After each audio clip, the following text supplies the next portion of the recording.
Hi guys, welcome back to my YouTube channel. It's your girl Lovely Beauty. In today's video guys, I'm gonna teach you a new hairstyle created by myself. Please stay tuned till the end. And this hairstyle is very simple for those who can braid to start braiding.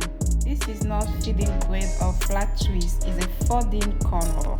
First I'm going to start by sectioning the hair in the middle part and then go to the side part to make it first section.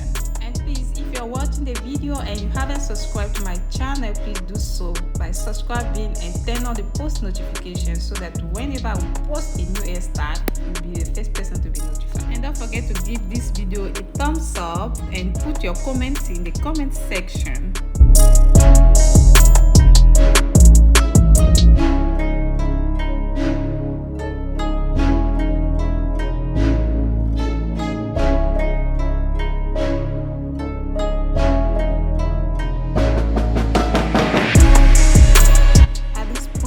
Going to start from the back side and then go to the front side, and please keep on watching as I'm going step by step.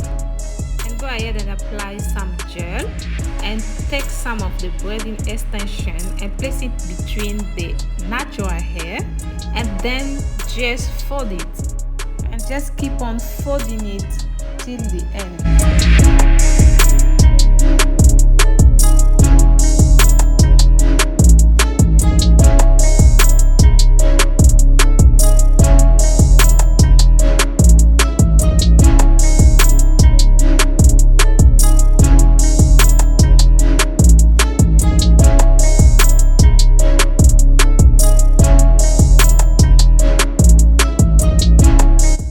To avoid the hair to untie, I'm just going to use the thread to secure it.